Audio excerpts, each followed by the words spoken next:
Thank you so much for tuning in. It's the second hour. Today being a Wednesday, we have the clinic, the financial clinic. Kama kawaida, clinic tumefungua, bench tumeweka hapo nje, tumesanitize. We are ready for you, my friend. We are beginning a series that will take us for another 4 weeks. We are looking at middle-class financial traps. Watu wa middle class, Musonge karibu. We are talking about you for the next 4 weeks. And today we are zeroing in on the whole aspect of competition. I've got two amazing gentlemen joining me in studio via Zoom. First and foremost, we have life coach and counseling psychologist, Nguka Ojwang. Nguka, how are you doing? Fine, thank you, James. Good to see you. Also good to see you, Clive. I'm doing well. Karibu sana. Good to have you. We also have Clive Angweni. Clive is a training specialist and financial advisor in the insurance sector. Clive, karibu sana. Asante sana. Good to see you, James. Awesome. Nyinyi ni middle class ama nyinyi ni upper middle class ama nyinyi ni upper class? Your definition, mimi nadhani niko middle class. From its definition, I am the middle class. Okay. Maybe we can begin there. When we talk about middle class, who are we talking about here? Ndio tujieke kwa ratili tuone kama hii ni conversation yangu ama it is for my neighbor. Yeah? Nguka, who would you consider middle class? Awesome.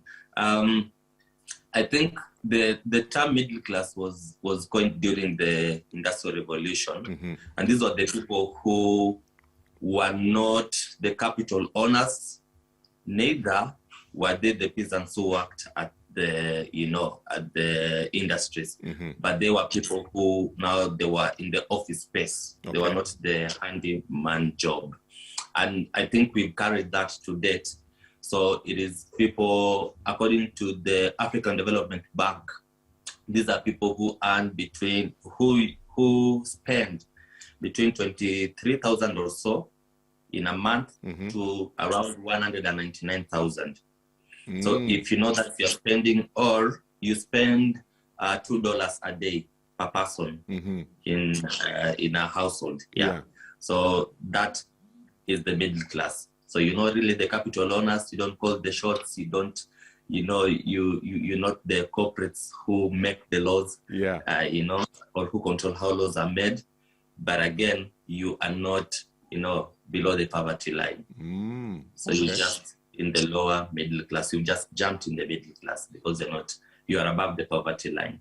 Clive, you agree with that, or you disagree? Or you have anything to add? I totally agree with Nguka's definition. Actually, Kenya National Bureau of Statistics speaks to the local definition of full middle class. Is the numbers that Nguka has just unpacked. But in terms of annual income, ADB, that's the African Development Bank, speaks about an annual income of $3,900. So I believe most of us fall within that bracket. Okay. Majority. Okay. This competition thing, Clive, from the time we are young, we are taught to compete. Ata darasani, everybody's striving to be number one, and all that. So competition is something that is injected into us from a young age. So how is it then that tukifika hapa tunasema competition si mzuri? Help us understand when we talk about competition, tunaongea juu ya nini? Yes, indeed, James. Competition rather is ingrained in our DNA since we are young. But as we grow older, then we come to realize there is a healthy competition and unhealthy competition. Competition becomes unhealthy, especially if it forces you to live beyond your means. The basic financial principles speak about living below our means so that we have some extra income to do to take care of our basic needs. Yes. So now in this case, I'm looking at Clive and I'm thinking, Clive, you're gonna sutipoa. Even me, I need to show him. Ajaniacha sana. So I also get myself a suit. Nguka, yes. How does this play out? What are some scenarios we see in everyday life that give us this picture of competition, and then we can talk about how this affects someone's finances? I think mostly it presents itself basically when someone is not able to manage their finances. For example, we could work in the same company with Clive or James, and I really don't know your journey. I don't know your strategies. We could even be earning the same salaries, or even I don't know what you earn, but I like to wear a suit like Clive's. I like to drive a car like Clive's. So basically, I'm trying to live beyond my means, as he said, and that will show or will present in terms of I will be always borrowing, because that which I'm paid, the salary which I'm paid will not be able to sustain me through the month and leaving something for savings. You understand? So it presents with people who are always, hey, maze, niko na shida kidogo mahali, help me so that I can fix myself. I have an emergency. And also it presents itself with people who are get to be what I call, for lack of a better word, like unapologetic liars, because you have to lie, you have to have emergencies every month that you want, someone to sort you out. And at the end of it, people get to know you in your company that you have borrowed money from everyone, so that you can be able to sustain your lifestyle, which is not really affordable to you. Okay. There are various mantras, Clive, that a lot of young people are living by today. You hear of such things as YOLO, you only live once. You hear of such things as, fake it until you make it. And I wonder, how does this fuel what we are talking about, this competition, this urge to compete, this urge to always look better than so and so? It indeed does add gasoline to the fuel to conform to societal pressure. So the mantras are misplaced, and the mantras drive a lot of people to just live beyond their means, get into cyclical debt, and eventually get into a debt black hole. And social media is not doing justice to just managing this social pressure, because you see on social media platforms, perhaps Instagram, you see your friends hanging out in cool places, and you don't want to conform and play in their league. So you end up spending an arm and a leg just to go to other nice destinations, just for photo opportunities for your social media handles. There's a public perception when it comes to maybe certain jobs or certain career paths that one takes. I see a good number of our celebrities, local celebrities, struggle with this. Because you're a celebrity, the public expects you to be living life at a particular level. Or because you hold a managerial position in a certain organization, maybe it's a multinational, maybe it's an NGO, there's certain things people expect. Mtu wa job kama hii yako maze, Clive, hufai kuwa unachukua Uber. Unafaa unapeleka mashini ingine ya nguvu sana. I'm just wondering, how does one deal with all that? Because this is so heavy in the generation that we live in today. I think the best way to deal with this is to take courses around financial literacy, so that you end up possessing the right skills, tools, and knowledge to make sound decisions regarding your personal finances. So there is a personal financial management, and then vis-a-vis the expectation, the pressure from the general public.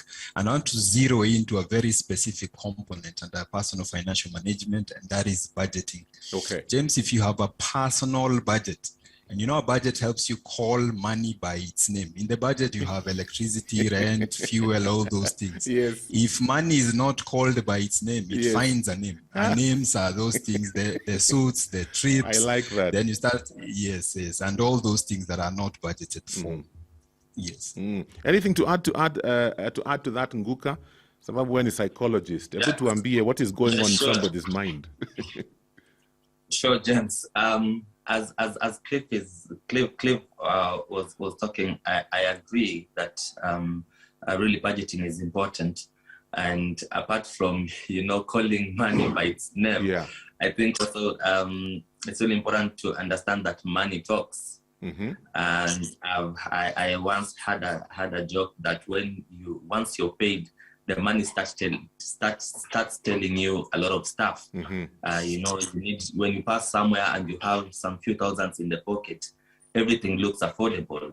You understand? Yeah. So you want to try and see if you can buy it. But the most important thing, so that you don't fall into this trap, I dare say you also need personal development. Yeah. And personal development, when we do personal development coaching, we are looking into you becoming self-aware of yourself. And when you're self-aware of yourself, you know where you fall. Yeah. You know what you earn, you know what is possible to spend, you know that it is okay, because it is a journey. You are at this place at this specific time, but you get to the place. And also in personal development, you look at self-esteem. You know, self-esteem and self-belief is the fundamental reason why we want to copy, why we want to be in unhealthy competition with other people, so that we can have that external gratification. When people see you and, you know, say something good about you, when they congratulate you, when they give you, you know, those compliments, you look good, when they call you kiongozi, yes, you know, you feel good about yourself, because there's something in you that you've not dealt with. You're not comfortable in your own skin. Yeah. You're not comfortable at the place you are. You're not self-aware of yourself, and you don't have a high esteem of yourself. I'm just wondering, Clive, based on what Nguka is saying, does our upbringing have a part to play in this? Because maybe tuliishi maisha ya shida sana. You know, when we were growing up, we didn't have a lot of these things. But now God has blessed me. I got a good job. I'm making, you know, I have a few extra shillings I can rub together. And so I need to prove a point. Does that also factor into this conversation? Yes, it does, to a very large extent. That's where ego play comes in, and I do agree with Nguka. There's a good feeling when you get to be called this wonderful names, kiongozi, chairman, boss, all those things. Yes. So based on upbringing, some people would want to make up for lost time, time that they would have spent enjoying luxuries, and they would want to show the society that indeed they're now doing well and they can spend without, unfortunately, without using a budget to manage that spending curve. You know, we'll talk about this in a bit, Clive. I think was it last week or the week before, we were having a conversation about what people should be doing with their money in the different age groups. And one of the things that came out is a financial plan. You know, because I'm just thinking, there might be somebody who's listening to this conversation and they're thinking, what's the big deal? I can afford it anyway.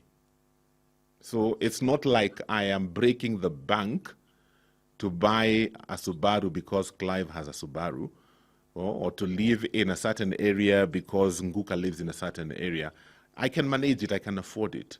You know, so that vis-a-vis having a long-term financial plan, because what came out from that conversation a couple of weeks ago is that a good number of people don't really have a plan, and they don't know how to even create a long-term financial plan. So we'll talk about that in a bit. If you have any questions for us today, 20316 is the SMS line, and the WhatsApp number is 0786316316. It's the Financial Clinic. We are looking at middle-class financial traps.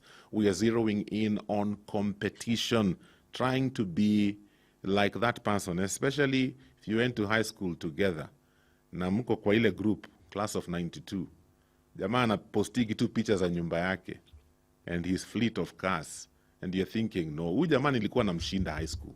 Itakuwaje saizi yeye ndio ananishinda? So you break the bank to try and do some of the things he's doing. Those are some of the things we are talking about today. So if that is the struggle in your life, we are here to help you. So send in those messages. Before we talk about the financial plan, Nguka, interesting question here. Someone is asking, what if the pressure is coming from my spouse? How do I deal with that? Spouse ndio anakupatia pressure. Jirani amenunua na wewe uko tu hapa. Na mnafanya kampuni moja. What kind of person are you? Exactly. That's true. And we have that's dysfunction in marriage. And if I may quote the Bible, it says that two can talk together unless they agree. Yes. So you people are working together, you people are living together, then you need to sit down and have a conversation, because one of you, of course, needs to have financial intelligence. So if you are the one, because it can be either of the spouse, it can be the wife who is giving pressure, it can be the man who is giving pressure. For example, some years back, I didn't have any financial education.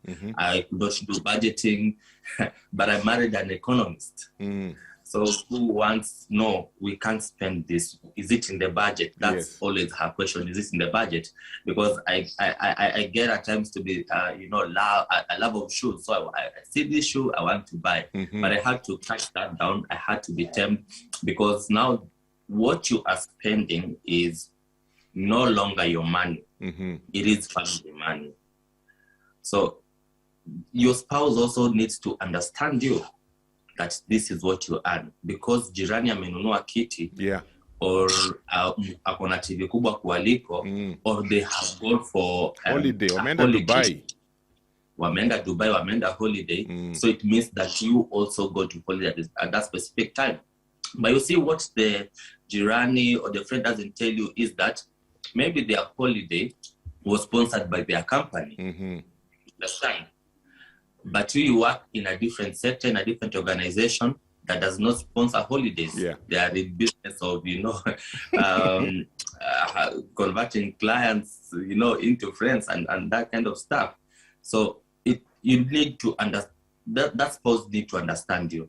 And they can only understand you through conversation. You need to talk, because communication is what creates relationships. Communication is what brings understanding. So sit with your spouse, have a plan, a life map of what you want to do, so that you understand, if you want to go for a holiday, then we need to cut down on some on some spending. Then you'll have to save this money. That what Clive said, call this money by its name. So what you're saving every month, you're saving for a holiday, but not just going to the insurances or going to bank and borrowing from friends again, so that you can go for a holiday ili ukae kama rafiki yako.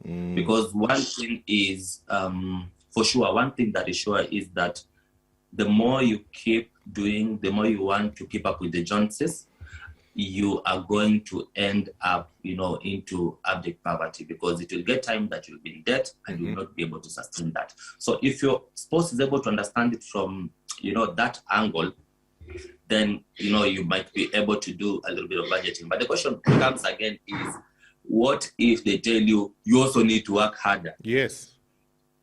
So then that means that they are calling you out to something, and they're saying that let us work harder. Let not be pointing, because we are one. So let it come from the point of, we need to work harder. We need to have another stream of income. We need to help each other, because we are in this space to help each other grow, but not pointing fingers that wewe ufanyi kazi, wewe hauko hardworking kama jirani. Then that brings in a dysfunction. And what you need is marriage therapy. If you're not able to sort that out, you can have marriage therapy. After that, you can forward you to Clive, who'll do a little bit of financial coaching. Then you guys will be up to go. So seek help, seek professional help. Yes. Seek professional help. Okay, Clive, back to the financial planning thing. For that individual who's listening to this conversation and they're thinking, you guys, whatever you're saying, what's the big deal? I can afford it anyway, but they really don't have a financial plan. What would you tell us? I'm actually not an advocate of not spending. The issue is spending above your means. We advocate that you live below your means. Yeah. So if that spending is informed by a budget being that roadmap that guides you towards financial freedom, then that's okay. And sometimes when you spend, you should spend on items that you can actually and sustainably manage in the long run. You talked about buying a new car. Yes. You know, there's a difference between a car and a machine. Hey, you can get I a know. machine and you can't fuel it, you can't take care of it, or you are taking that high rate mortgage that is pressing you and you can't afford the day-to-day living. So in terms of financial planning, we're not talking about starving yourself to death. No, you should enjoy life's little luxuries, but informed by a budget. You know, the reason I'm asking that is I've seen situations, Clive, where, okay, you have this good job and, okay, fine, you can afford these things. You're not breaking the bank to afford them. But then something like COVID happens and then you lose the job. And you're down to below zero, not even zero, you're down now to below zero. You know, and people wonder, kwani uko umejipanga? Because you had such a good job. You know, you are doing all these things, were they really necessary? You know, you are going to the Dubais and buying the machines because Clive amefanya hivyo. Clive ye bado yuko na consultancy yake inaendelea. We job iliisha. So that's where I'm coming from, because I find that we also live in a generation today where instant gratification is what is driving the lives of many. Just because I can have it, then I'll have it. And then 2 days later, I'm bored with it. I want the next model. Yes, indeed, James. We live in an era where we want microwave results. I've seen James's car, that beautiful Mac. I want it today.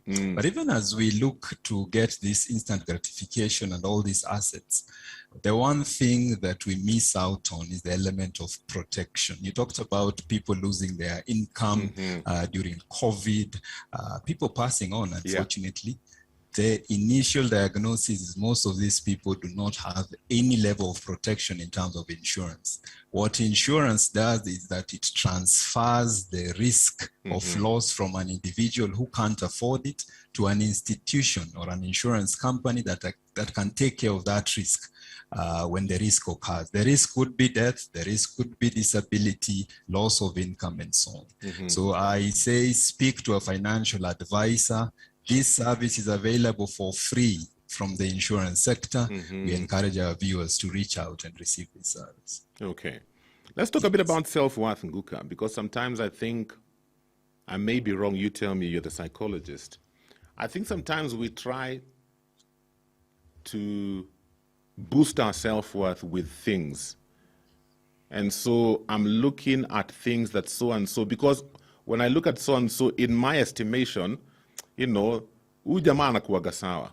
And so because for me, I feel like sijafika hapo, I try to surround myself with the things I'm seeing this person surrounding themselves with, not even thinking about the financial implications, but I'm trying to boost my self-worth. Am I right in thinking that way? Nguka?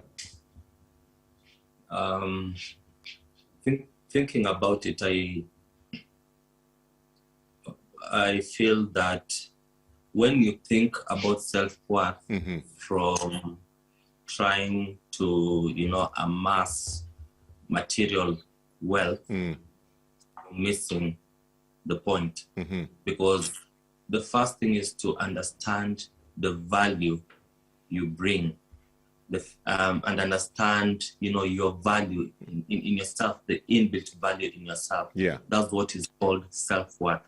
But when it comes from material, from what people say, then it gets to be something that we call you are seeking, you know, external gratification. That you yourself, with all these things, then you consider yourself nothing. Yeah. If you consider yourself not worthy when you don't have a certain kind of job, when you don't have a certain kind of house, yeah, or when you live in a rental house, you don't consider yourself worthy, then you don't have a high regard, or you don't hold a high regard of yourself. You don't have a positive self-esteem of yourself. So you say you don't have self-worth. And I'm saying this because and I'm not really advocating for you to settle for less or for you to be mediocre, so that, or for you to have a pseudo what, something that I call pseudo is it kindness? Not kindness. You're not proud. You're not. What is the opposite of being proud? Humble. Yes, pseudo humility. You don't have so much humility that you now don't want to spend so that people say you are humble or you come from a humble background. But I'm saying that where you want to be, your life map, your roadmap, is the destination you want to get to. But be intelligent enough to work towards it. Okay. It is a step-by-step process. So you can have a self, but you know, when you look in the mirror, you could be a cat, but when you look in the mirror, you see a lion, and you're working towards becoming that lion. It is a step-by-step. You know that while I cannot be able to afford this right now, I'll work, I'll save, I'll, get another stream of income, then I'll be able to afford it tomorrow. So success is not, a one-thing process. It is not the destination, but it is the daily habits that you put into place. So if you put those habits into place, and this is what we are talking about, you will not fall into these traps if you have this financial intelligence. So please negate the material wealth that gives you that high esteem of yourself, because when it is not there, then you'll feel like a cat while you are a lion, or you'll feel like, a chick or chicken or hen while you're supposed to be an ego that God created you to be. So please, God has created you with a value. You bring a value as you are. Work on that esteem where you are right now, knowing that that is not your destination, but you're working towards building something big. As you build in silence, and it will be shown, it will be out right there, very big, the empire that you build, and that will be now in public. So build little by little in silence, and let your results, talk for you. Okay. Clive, I'm just wondering, in this age that we live in, with all the pressure that we are going through, how does one get to a place of contentment? Because there's so much pressure. We've talked about social media. We've talked about colleagues, sometimes your spouse, or even the family. So how do I get to a place where I find contentment, that, what, according to the salary that I receive and all the income that comes in, this is how good I can cut my cloth and I'm okay with it? Many people struggle with that. How do I find contentment? Contentment can be attained or achieved by walking your own personal financial journey. You can only identify your personal financial journey by engaging a specialist. Okay. Boka used his case example in marriage. When you have marital problems, you go to a counselor. Yeah. But when we have financial problems, we let nature solve it or fight, either physically or verbally. Yeah. I recommend that you see a financial doctor or a financial therapist. A therapist or financial doctor will help you get to that level of contentment, because you're working on a practical number based on your income. So it's real figures. You're not comparing yourself to your colleagues, workmates, former schoolmates, and so on. So you're walking a personal financial journey.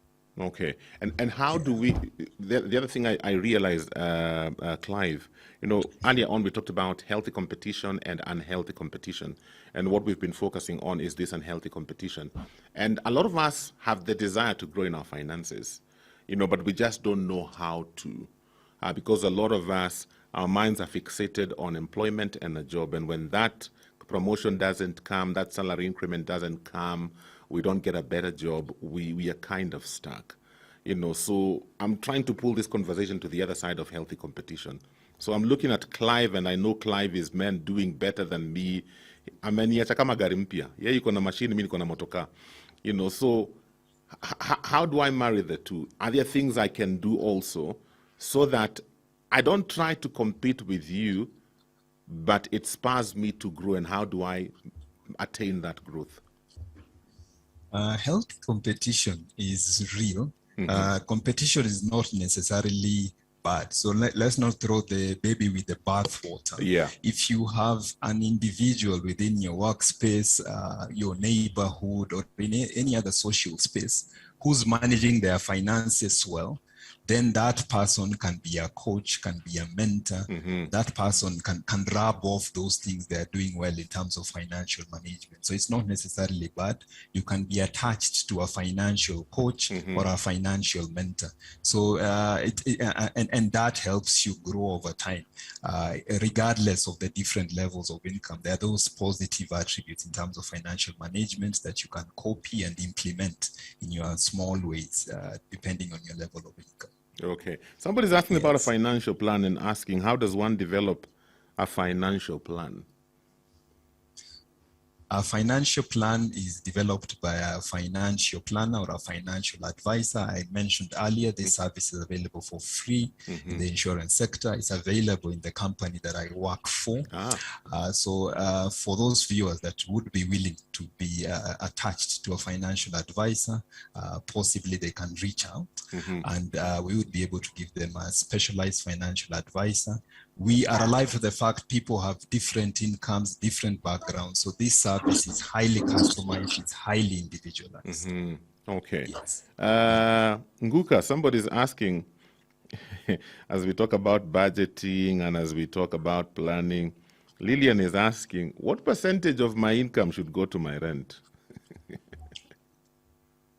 Clive is at a better place to advise, but I believe your company, right, gives you, many companies, of course, and government gives you a house allowance.